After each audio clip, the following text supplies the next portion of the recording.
Peace and love, everyone. I want to welcome everybody to the Think for Yourself podcast.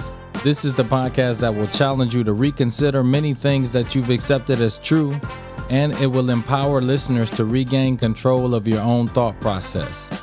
I am your host and author, Ray Stone. You can check out my books, blogs, get merch, and much more at my website. It's raystonebooks.com. That's raystonebooks.com. Please go over there and check everything out. Right now, I'm just going to ask that you sit back, relax, open your mind, open your thoughts, pop on your thinking caps, and let's take some time to think for ourselves. We'll get to the show. Let's go.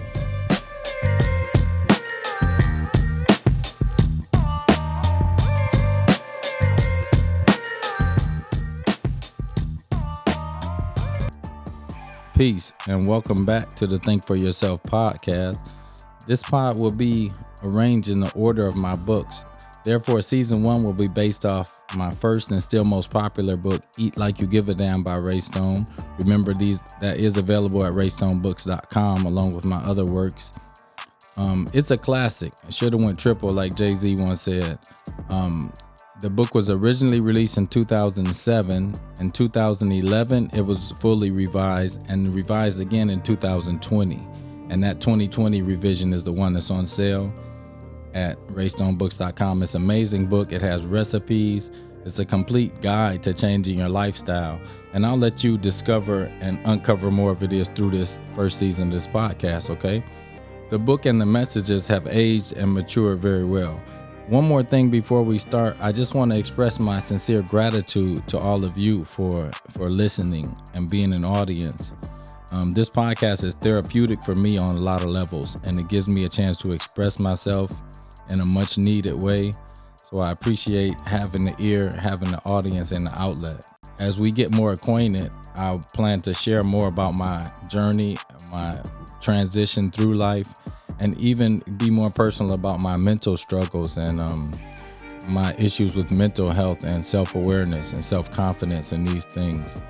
All lessons that I've learned, and I think I want to share that so we can all learn from them and grow together. Why not, right? At some point, I realized that I went so deep into the rabbit hole. As you start to change, and this isn't a cautionary tale, but I just do want to warn you that as you start to change and think for yourself, people around you, it gets more difficult to be around people, the same people, with the same thought processes. It becomes difficult, and it can be it can start off lonely, at least initially, because you're starting to change and the people around you aren't. But don't worry, you just got to ride through that part, because you then begin to attract people that vibrate on your new frequency, and you just build new relationships in that. So again, that's not to scare anybody, but it's just something that you might want to think about. You might want to change, and your husband or your partner or your mother or your sister or your brother don't understand, and it's in our nature to kind of talk about stuff that we don't understand and make jokes about it or whatever, just because we don't understand it. So you have to overstand that and just stay along for the ride. But anyway, we'll get into all of that. For now, let's take a few deep breaths. Close your eyes and take really deep breaths. A few deep breaths. And we'll come back and jump right into it. All right, y'all? Peace and love. Stay tuned.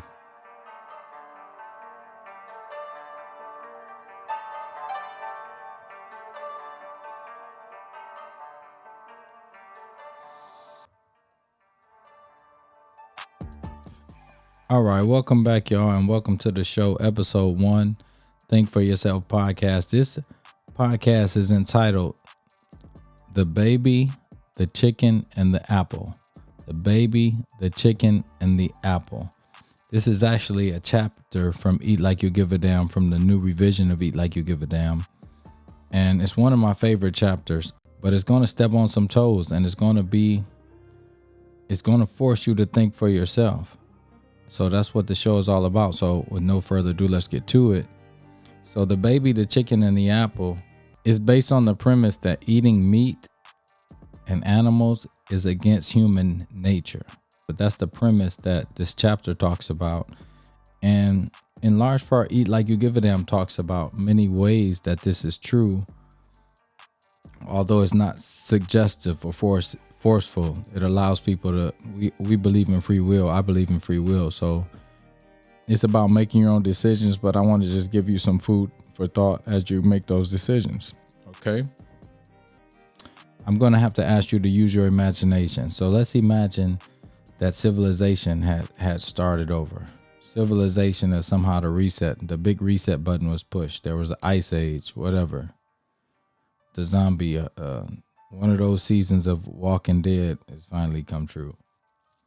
So only thing left in this example are some babies, some young children on a farm, and they're in Kentucky or somewhere, and there's chickens and a few cows and some apple trees on the farm.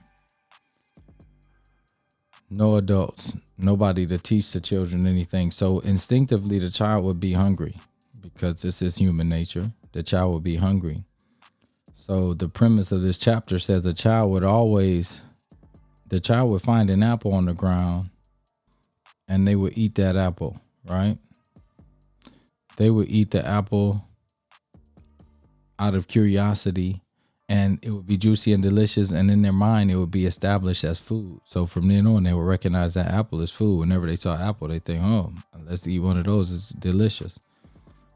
What they would never do is look at that chicken or that cow for that matter and think, ooh, okay, there he is. Let's corner that bird. Let's trap it. Let's kill it. Let's slit its throat. Let's drain the blood out. Let's pluck the feathers off and fry him up and put it in a bucket. You understand what I'm saying? That's not human nature. In fact, the baby would take the apple and feed the chicken the apple too. They would make friends with the chicken and the cow.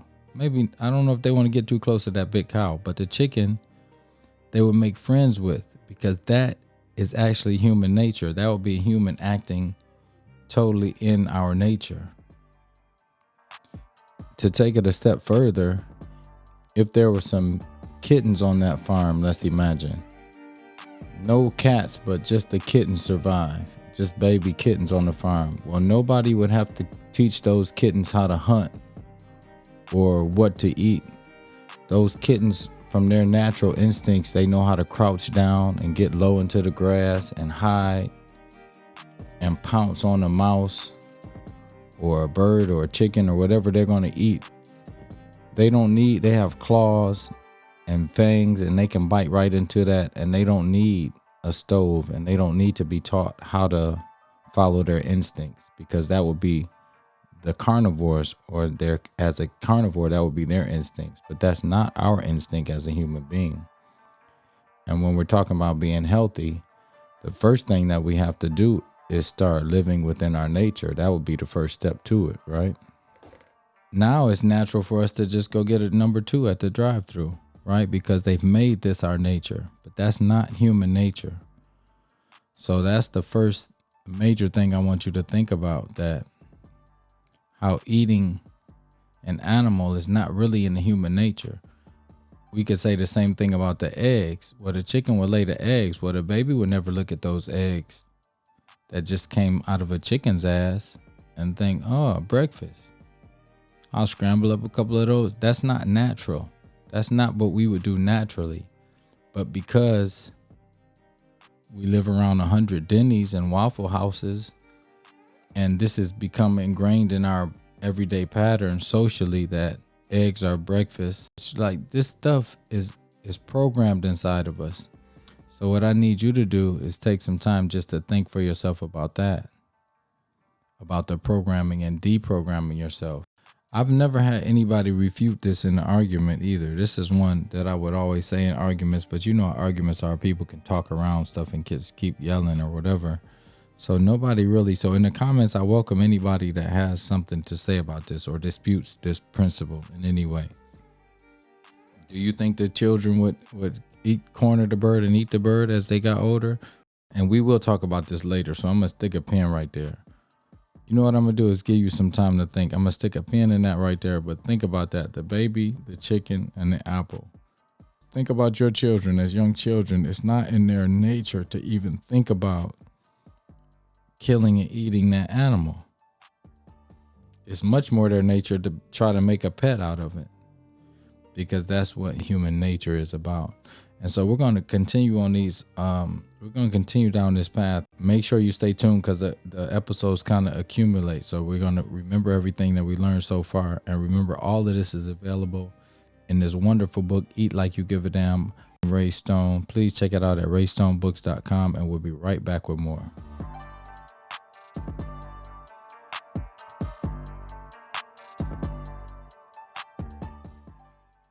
That happened to me. I was in Mississippi. I was in Mississippi doing a show, and I go to the restaurant to order some food, and I say to the guy, I say, I would like to have, and before I even finish my sentence, he says, the chicken. I said, what the fuck? I could not believe it. Could not believe that shit. This man was absolutely right. I said, how did he know that I was going to get some chicken? I asked him, I said, how you know that? How did you know I was going to get some chicken? He looked at me like I was crazy. Come on, buddy. Come on, buddy. Now, everybody knew as soon as you walked through the goddamn door, you're going to get some chicken. There's no secret down here that blacks and chickens are quite fond of one another.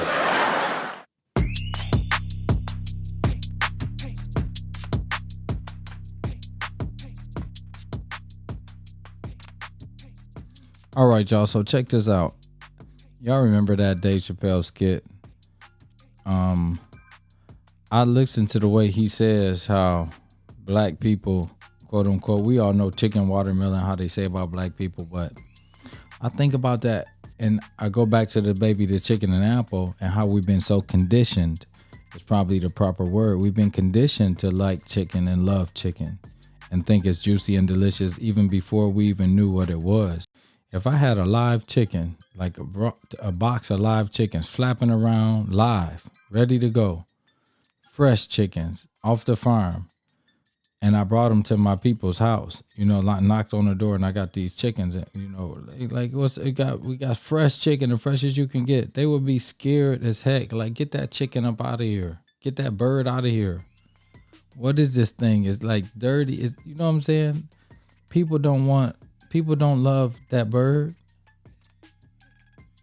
People don't love the actual bird, but it is the illusion of it that we think that we love. It's not the actual bird. It's not the actual taste, because we like the breading. Fried chicken is good because of that skin on it, that breading. It don't have nothing to do with the meat, quote unquote meat necessarily, or whatever that is. And speaking of bringing a bird in somebody's house, I said a live and flapping bird, but I don't know if you all realize the condition of the chickens that we eat are in, which is really the bigger issue with it for me. It's not necessarily even a moral issue of killing the bird or whatever, however you might feel about that. It's the condition of the chickens that we're eating. If you're going to eat a bird, if I was going to eat a bird, I'm going to eat a bird that can run and that can fly and had a good life. These chickens that we eat have had miserable existences. They never see the sunshine at all. Their whole entire existence, they never see the sunshine because it keeps their body thinking that it's nighttime, and they're always in a growth cycle. So they grow so fast that they can't even stand up. They can't walk. They can't have sex. They can't enjoy life. You understand? And the principle that you are what you eat is something that we can't get away from. So for me, that's the scariest thing about this whole ordeal of us being a society that eats and loves meat or whatever, or loves chicken or all of that. It's just that I don't think we're thinking about the bigger picture of like how you are what you eat and the condition that these chickens are in, because it's really gotten out of hand right before our eyes. I did Eat Like You Give a Damn originally 2007. It's much worse since then. And food has changed more in the last 60 years than it has in the last 50,000 years. So we're going through this drastic and rapid change of our food and food supply. And it's something that I think we should definitely pay more attention to and start thinking for ourselves about, right? Speaking of scary though, speaking of people being scared when I bring the chicken in the house, I remember when I was young, we didn't have much to do, so we would like run around and like jump off our garages or climb big fences and stuff like that. If you were scared to do it, they would say, "What's wrong? You chicken?" So chicken was always synonymous with fear, being afraid. If you didn't want to do something, you're a chicken. So I just find another irony that we love something so much, eat it almost every day. This thing is synonymous with fear. What's scary to me is if you couple that with the news telecast that's always preaching fear, commercials which are always showing these fear tactics. Now you're filling yourself with this fear. We have such fear in our existence. And that's something that's what I'm afraid of right there, is that people aren't realizing it and aren't thinking about it. I mentioned chicken wings earlier. And the wing, not just the chicken wing, but any wing we associate with flight, right? Automatically, if a wing is for flying, that's what a wing is for. There are wings on airplanes and jets, and wings on a bird. And these wings are made for flying. That's what we know wings for. But as I stated, every party, every sports bar has got chicken wings. But these are all what I'll call, and there's another chapter in Eat Like You Give a Damn about this. I call them unfulfilled. They're like, these are wings that will never reach their potential. Wings that will never fly. I told you these birds that we eat can't even flap, much less fly. They can't even stretch their arms out. It's too crowded. They're too tired. Their bodies are messed up. They're confused. It's such a nasty system.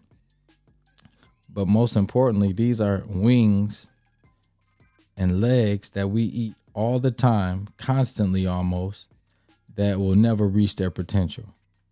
They will never do what the Creator intended them to do. Because chickens innately are fast. Chickens can run and fly. I seen a chicken, I remember in the Rocky movies, when Rocky was kind of slow, they put him in a ring with the chicken to try to catch the chicken. And that was to build his agility, because chickens could cut and run real fast. And it's hard to catch a chicken. But the chickens that we dine on all the time, of course, are not that at all. They're so fat and out of shape and sick that they can barely move. In fact, even if you took the cage away and took the farm away and all of that, they still couldn't move and run away into freedom, because they have a defeated mentality because of the life that they've led. Their mentality is defeated already. They know they won't reach their potential. The scary part for how it relates to us is that we can't get away from it. You are what you eat, right? So many of us are brilliant artists and singers and dancers and natural scientists, actors, all types of stuff. But we will never reach our potential. And I can't help but to wonder how much of our limitation could be attributed to these things that we're eating all the time. Are we adopting those same defeated feelings as those caged birds? So that's a really heavy concept, but it's one that we need to re-examine for ourselves. So right now, I just want to ask that you sit back, take a few deep breaths, and think about that. And we'll be right back.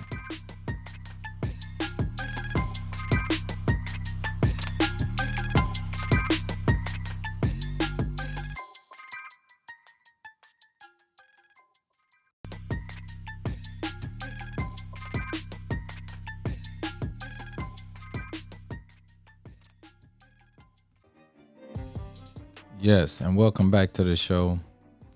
I hope you took some time to think about that. Listen to that last section again. It's heavy, but it's something that we really need to think about, especially on the potential side. I talked earlier about eating meat not being in our nature, not being in human nature. But they're very good at hiding the nature, serving the illusion, so to speak, and hiding the truth, right?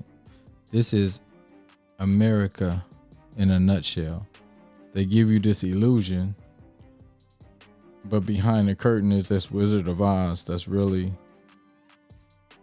hiding what the actual truth of the matter is. Just for instance, the slaughterhouses.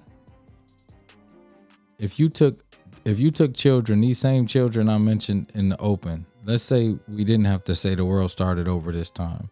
We're just going to take all the children to a chicken processing plant. And we're going to show them how they wring the necks and drain the blood and cruelly kick the birds into the cages and treat them like shit. And every kid that you brought there would become a vegetarian that same day. You understand? But they hide this part from you. They got Ronald McDonald dancing around with a hamburger. They don't show you that it's a cow, a big ass cow that's slaughtered so that hamburger can exist. They do a good job of keeping that safely away from us. So now we've become so used to hamburgers that we think that's our nature, when really it's not. We're really just so far detached from what's actually going on, what we're actually doing, what we're putting inside of our body. Two people I really want to talk to about this eating meat and human nature is my Christians and my pet owners. First of all, let's take the pet owners first. Okay, you got your dog. You love your dog or your cat. Part of the family. Dress up for Christmas pictures. Love the dog to death. Cry like a baby when the dog passes away. You love the dog. But God created that dog, right? But God created the chicken as well. The chicken, you don't give a shit about the chicken. Kill him, eat him, smash him up, grow him, just farm him. 50 billion chickens a year are killed just so we could have drive-thrus, right? Now, let's put the ball in the court of our Christians. How would Jesus or God feel about this 50 billion birds being created for that? You think that was what the creation was for? You think that birds are somehow lesser than dogs? As a living being on this planet that's created by the same creator that you were created by, you just don't have any respect for that, or are you just not thinking about it? Because at the church, they're frying chicken. They're having fried chicken dinners. But how would God feel about that? Imagine God pulling up or Jesus pulling up at a slaughterhouse. How is that? How do you feel then? Do you feel bad because you partake in that meal too? So that's something else that we need to think about, even as pet owners, how one animal is somehow revered and more respected. The life of one animal is much more respected than another. It doesn't really make a lot of sense to me. And again, if we were following our nature, we would love that bird the same way we love this dog or this cat. One thing that I really appreciate and like about Eat Like You Give a Damn is it gives you a lot of the reasoning behind why you could do it. Because I love chicken too at one point in my life. And I love Whoppers, 99-cent Whoppers. I used to tear them up. But there has to be a consciousness that grows. And once you learn and know better, then you do better. So that's what prompted the change for me. And I think this book contains a lot of information, even if it's small, like the stuff we talked about in this podcast. It's really large, and it gives you a reason to take on a new philosophy, as opposed to just saying it's for healthy or how you look or whatever. It really has some reasoning behind it. So with that, as I promised, I'm going to let you go finally.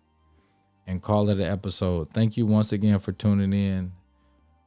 I appreciate you for being my therapist once again. This is Ray Stone once again. The name of the podcast is Think for Yourself. The website is raystonebooks.com. I will see you soon, and we'll catch you on the next episode. Peace.